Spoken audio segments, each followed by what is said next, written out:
मौज कर रहा है, ऐश की जिंदगी। कहानी शुरू होती है फ्रांस से, बड़े बड़े महल, फैंसी कपड़े और राजा लुईस सिटीसेस। मुझे मेरे रेशमी कपड़े, मेरा पाउडर वाला विग और मेरा केक बहुत पसंद है। इतना केक खाता है, इसे केक लुईस ही कह दो। राजा अपनी मौज में और जनता परेशान। काम करते हैं, टैक्स देते हैं, जिंदगी मुश्किल है यार। देश से प्यार है पर राजा से खुश नहीं है। केक खाओ।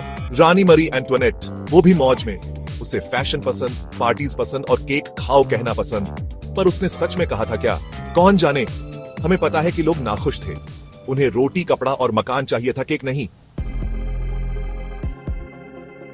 फ्रांस को एक प्रॉब्लम थी, बहुत ज्यादा टैक्स। सोचो, हर चीज पे टैक्स, नमक, रोटी, हवा पे भी। जैसे चाय में हर मसाले के अलग से पैसे। आम लोग, खासकर किसान और मजदूर, बहुत परेशान थे। मेहनत करते थे पर पैसे बचते नहीं थे। अमीर लोग और पंडित लोग टैक्स नहीं देते थे। गलत बात है, कुछ तो होना ही था। इसी बीच राजा लुईस बेफिक्र अपनी ऐश की जिंदगी में मस्त। पार्टीज करता रहता, लोगों की परवाह नहीं। मंत्रियों ने समझाया पर नहीं माना। केक खाओ, शायद उसने कहा ही नहीं था।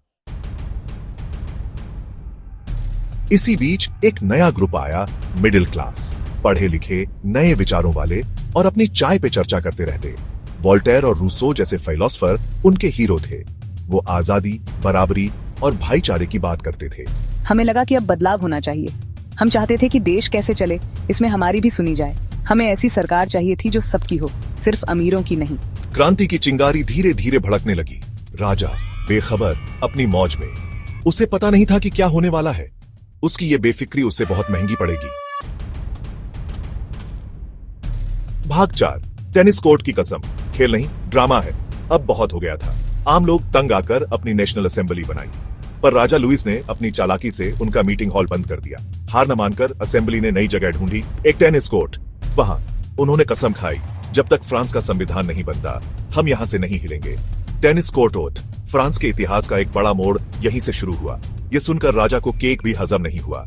उसे समझ आया कि अब मामला बिगड़ रहा है। लोग अब अपने हक मांगने से डर नहीं रहे थे। भाग 5, बस्टील का पतन। अब होगी बस्टील की बैंड बाजा। बस्टील पर हमला। सोचो, गुस्से से भरे पेरिस के लोग क्रांति के जोश में और शायद कुछ बासी बैगवेट्स खाकर ने मामला अपने हाथ में लेने का सोचा।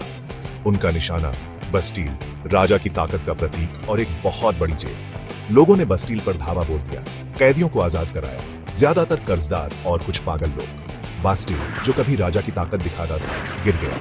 ये दिन 14 जुलाई बास्टील दिवस बन गया, फ्रांस का सबसे बड़ा त्योहार। बास्टील के गिरने की खबर जंगल में आग की तरह फैल गई और क्रांति और तेज हो गई। राजा अब सचमुच डर गया। उसके आराम के दिन अब खत्म हो गए थे। भाग 6, राजा लुईस सिटीसेस, महल से जेल। क्रांति पूरे जोरों पर थी। राजा लुईस, जो कभी बहुत ताकतवर था, अब अपने ही महल में कैदी था। जनता अब बोल रही थी और उन्हें बदलाव चाहिए था। राजशाही खत्म हो गई और फ्रांस अब गणराज्य बन गया।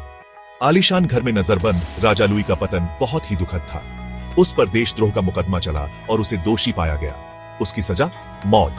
केक के दीवाने राजा का दुखद अंत। राजा लुईस सिटीसेस की मौत ने पूरे यूरोप को हिला दिया।